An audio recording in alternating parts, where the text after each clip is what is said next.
Hello, welcome to this video where I'm going to talk a lot about TAPU FINI. TAPU FINI is in raid for 2 weeks. It's already been about a week now. But this video is going to tell you what you need to look out for when it comes to the IVs of TAPU FINI and how it is in battle. First off, you may have gone here because of the graph that I posted on X or not, and then I'll use this graph to explain what's in here exactly. This graph basically explains the typing of TAPU FINI, which is water and fairy. It's the same as Azumarill. The way you obtain it is, if you want for Great League, you have to trade with a friend. It can work with any friend, but obviously the lower the friendship, the higher chance you roll it under 1500 CP. For Ultra League, you can use a raid one, but you can also trade for a better IV spread. And then for Master League, you need a hundo, basically as close to. I must say though, its stats are very underwhelming. Its stats are lower than that of Primarina. Primarina with the same typing is basically better in Master League, so this is not very mandatory for Master League. TAPU FINI already has been around for a while, but now it's better. It has the Legacy Charge Stack Nature's Madness, and you can only get this through an Elite Charge TM, or you're using a TAPU FINI that has been rated between 2 and 16 May. It's an upgrade from Nature's Madness, not in terms of efficiency, but in terms of energy, because TAPU FINI does not have a lot of bulk, and it also has a 100% chance to debuff the opponent's defense, which is huge, because Water Gun, the fast attack, is pretty underwhelming, but if it can do more damage, you can actually win a matchup such as Cresselia and the 2 shields, which is pretty big for a Pokemon like TAPU FINI.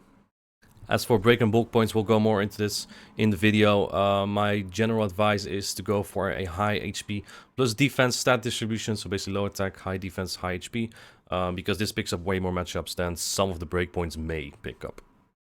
I don't have a graph this time on what TAPU FINI exactly beats. I think in the current meta it's a very neutral Pokemon, but some of its wins that it has in simulations are very IV dependent. I do have footage, however, of Nature's Madness TAPU FINI, so if you want to see how it is, you can see that later on in the video. How mandatory is Nature's Madness? Let's compare the two charge stacks that it has. Nature's Madness and Moonblast. These are the prime fairy charge stacks that you want. You can also run Ice Beam for a niche coverage, but Moonblast or Nature's Madness is generally better. Nature's Madness picks up matchups, picks up more matchups compared to Moonblast, especially when there are many shields up. Reason why is because Nature's Madness doesn't hit as hard as Moonblast, but regardless of shield or not, it drops the defense. And in that scenario, like a win against Annihilate, Cresselia, or even a Pokemon like Alolan Sandslash or Gligar that just becomes more consistent is actually huge for it. Moonblast, however, does hit much harder. You can actually win against a Pokemon like Pelipper, because if you land the Moonblast, that basically puts it straight into the red. Now, do keep in mind, some of these scenarios might be bait dependent. This is basically what you can do. It's not what it will do.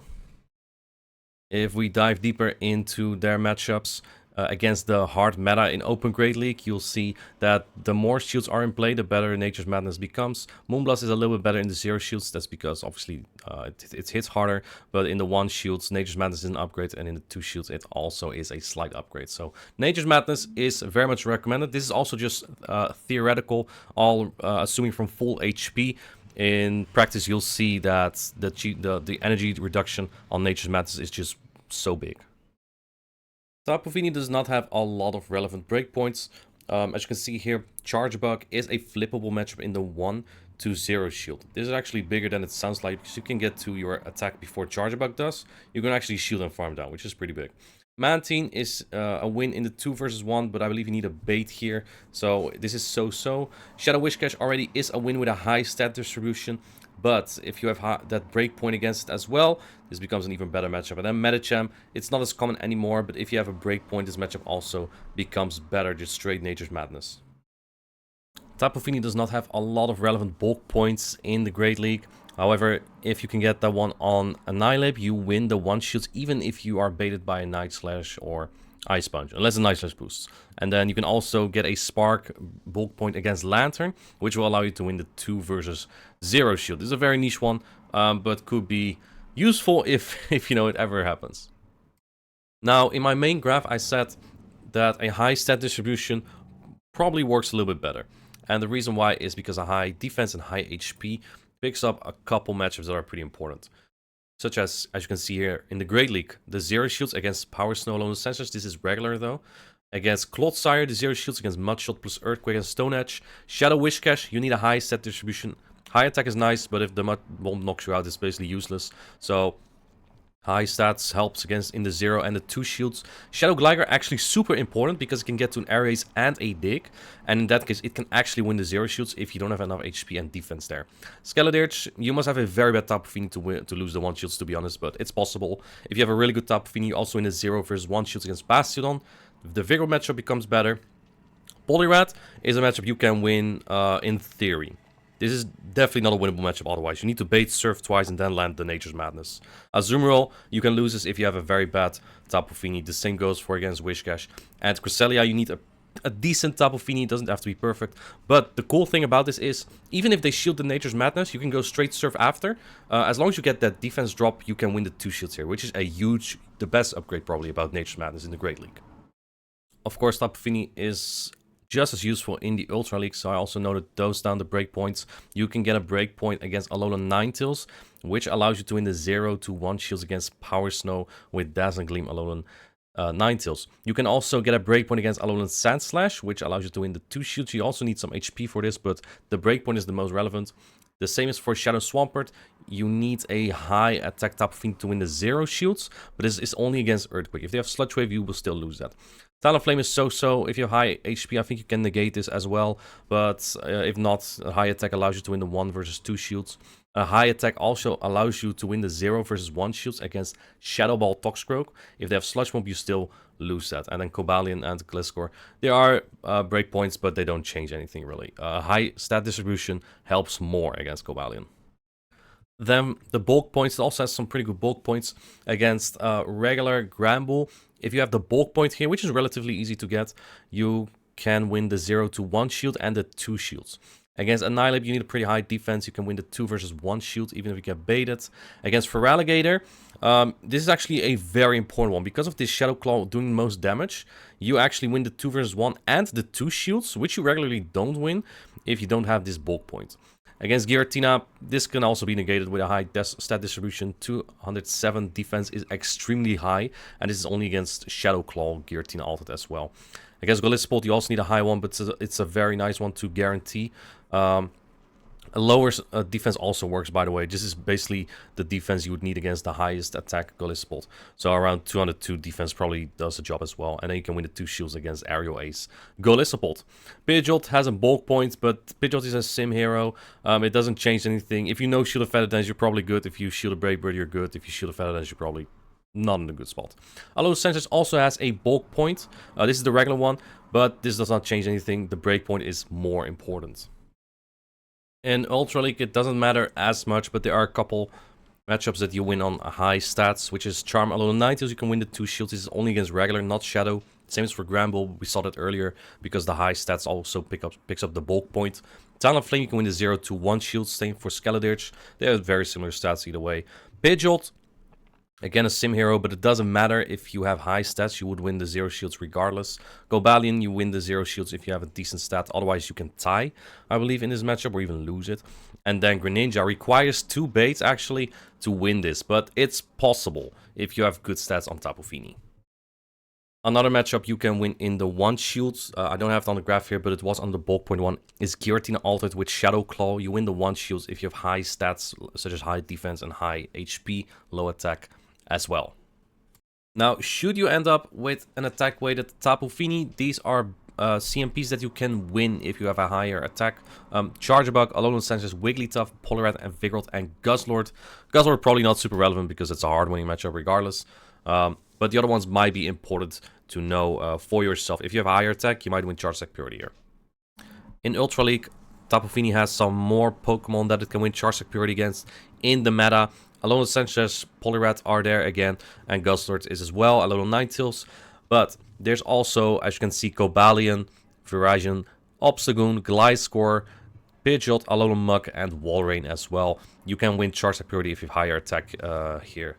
So even if you don't end up with a high stat distribution, keep in mind that you might be able to use that to your advantage as well.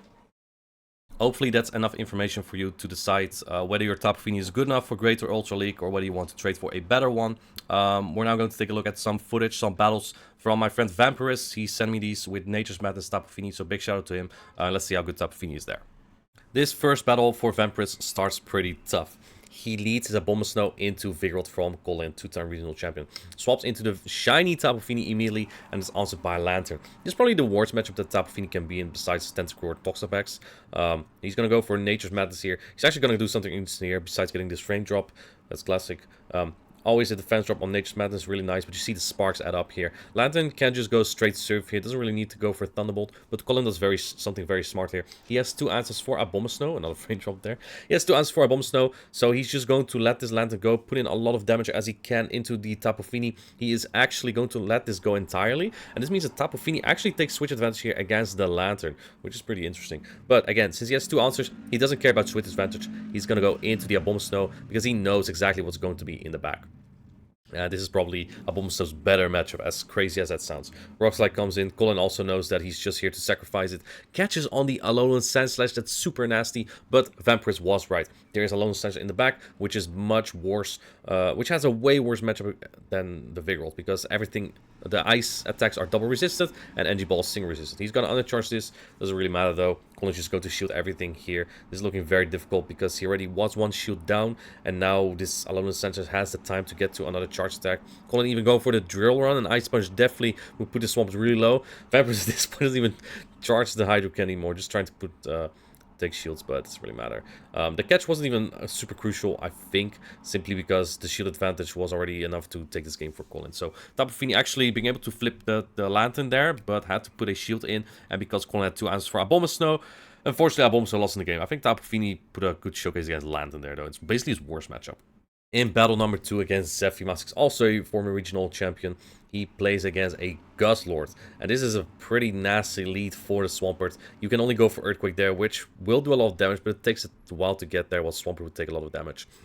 Zimos has the Dugong in the back for Mandabas. This is, again, an awful matchup. So far, I think he tried to bet it an electric type, but there was no electric type in the back. That could be either good or bad.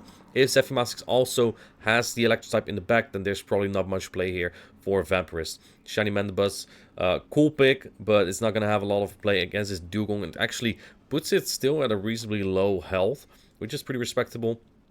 That's a best buddy Dugong, by the way.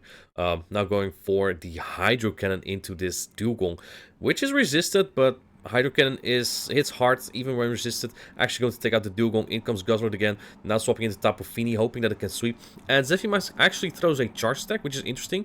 This Guzzlord is also best buddy, by the way. In comes Annihilate, which is also best buddy. Sorry for pointing it out. I'm just surprised.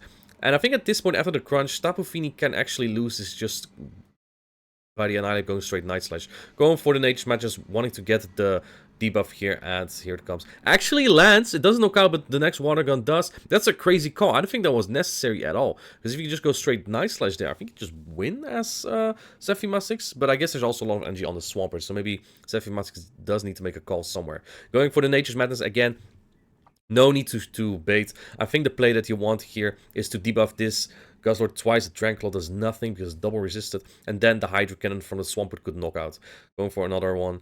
Yeah, I think at this point the Water Gun did so much damage that you might even be able to go straight Hydro here. That is indeed what Vampers is going to do with his Shadow Swampert. Does that knock out? It does knock out, actually. Zimos is realizing I don't need to shield there. So, yeah. TAPU FINI just core breaking there, right? The Guzzlord plus the Annihilate core. The next battle is against Toronto runner-up SS Thorn, leading Swampert into Vigoroth, bringing triple water here. Let's see how he's going to play this out. Toronto, or SS Thorn is not throwing just yet, going straight for the Earthquake. This is actually a crazy play, but I guess you have the bulk. Oh, okay, well, that's gone. In comes Altaria, now swapping into the Lantern. I love this play. Plus baiting out the electric type. This is exactly what Vampers needs, man. That's just such a waste of your Swampert. I guess this is why you sometimes want to throw before your opponent does, because if you threw the Body Slam there, it may not have been such an issue, because you at least may have gotten the shield as SS Thorn here, and now you didn't. Going for another Surf. This will put the Charger Bug very low, but it's not threatening just yet. He does shield it up, however. Then allows the Charge Bug to farm up more energy as well. Charge Bug is a pretty good matchup against the Lantern because the sparks are resisted. And now I think you come back in with the Swampert to try and clean it up. Gets denied a fast attack here. That's just incredible. Let's see. In comes Altaria, answered by TAPU FINI. TAPU FINI is actually not that great into dragon types. That's because you have Water Gun as the fast attack, and it just doesn't do as much damage. You have Nature's Madness though, which comes out faster than Moonblast, and that's actually a huge upgrade here. Nature's Madness coming through. Is it shielded? It's not shielded. Does a lot of damage at the defense drop. Now you can actually Water Gun down, which is huge. And now Charge Bug comes back in. But this is probably pretty much over. Going for the Nature's Madness here. I believe the Swampert is like at or one off the Hydro Cannon. And the Nature's Madness lands. As the Thorn knows, it's over. The next battle is leading a BoM Snow into Annihilate, swapping in the Tapu Fini as a safe switch. Annihilate farms up energy to an Ice Punch, and then Lickitung comes in. This is not a great matchup for Tapu Fini. You get outbulked in this matchup, and that makes it very tough. Even after a defense drop, the Surf just doesn't come out fast enough here to win this matchup here. Gets a frame drop again, classic. Shielding up the charge attack is a power up. It's a body slam bait. It's really unfortunate because Lickitung will now outpace to the next attack. Going for the Surf here. Tapu Fini doesn't have the worst match against Lickitung, but it's just not comfortable because Lickitung can just force it basically. The licks just add up way more than you'd want it to. Body slam will knock out at this point. I think if you shield and Nature's Madness, you may be able to farm down. But I'm not sure. This Lickitung probably still has some energy, but you want the lick to do more damage. At least it becomes a little bit better after the defense drop. Going in with the Mandabas to now farm it entirely down. This is a pretty good matchup for Mandabas. Obviously, the licks are resisted, so it doesn't take as much damage. Trying to go for an area, didn't want to take another body slam, but looks like he is anyway. This is a lot of work that Mandabas has to do at this point. It really comes down to what's in the back. I'm not too sure about this play. In the back is a Feraligatr. Actually, Mandabas is going to be key here. In the back was the Annihilate still. So the BoM Snow doesn't really have a lot of places to go. You'd think that a BoM Snow is good against Feraligatr as a grass type, but it's not really. Not with shields up, at least. Go to take the charge deck here, makes perfect sense. You don't need this BoM Snow, really. It is an Ice Beam, doesn't do as much damage from regular Feraligatr. If it is a Night Slash, you will take this Ice Punch, I think, as well. Yeah, barely, and then you get to your Icy Wind, which debuffs. It's actually looking pretty good for Vampers, but you need 2 charge attacks on that Feraligatr as well, which still has some energy. So this is actually going to be pretty tough here. Going for another Ice Punch. This is actually pretty nasty, and I think this is a misplay, because this does less than a Hydro Cannon at this point. Definitely less than an Ice Beam. At this point, the opponent can just go straight Ice Beam on the Feraligatr. I would argue that even a Hydro Cannon might be enough at this point, because Feraligatr is pretty attack-weighted. You need 2 charge stacks here. Feraligatr will definitely outpace to a Hydro Cannon, but I'm not sure about the Ice Beam. I think a Hydro Cannon might be enough here. Yeah, that's actually charge stack priority on the Dark Pulse. I don't think if he went for straight Dark Pulse that it would have knocked out. He needed 2 charge stacks, but that Hydro Cannon is enough and takes out the Mandabas. The final battle that we're looking at, Vampers is never ever leading the Tapu Fini. He leads his Swampert into a Charge Bug, then goes for the Hydro Cannon into the Vigor that swaps in. And I think now you're pretty safe to go into... Yeah, he goes into Tapu Fini. Maybe even Skarmy was a better option because it takes the damage a little bit better. But at least the counters are resisted here. This is not that great for Tapu Fini though, because body slams actually do quite some damage. Tapu Fini is not like super bulky, but it's also pretty flimsy. In fact, Vampers is going to have to put a shield onto this. See what he's going for. He's going for the Nature's Madness. I think this might be enough to knock out. Let's see. He fully charges it. Barely doesn't knock out actually, but you... Oh man, he does get to another body slam. But this does knock out, I believe. Tapu Fini just barely winning this matchup, even after already taking 1 shield. Let's not counter through to give the opponent less farm on this Charger Bug. Doesn't wait the clock, but doesn't matter. In the back is a BoM Snow. He has Skarmory. Skarmory with Stealing now is pretty good here. It was okay-ish when it has Air Slash, but now it's actually very dominant here. Stealing is an actual respectable attack, and you can almost farm this entirely down. You'll have to throw it before the next one, though, unless you want to shield this, but I'm guessing you want to keep the shield for the Swampert. He goes for the Sky Attack right before the next Weather Ball, and at this point, Charge Bug will farm down, but it doesn't really matter.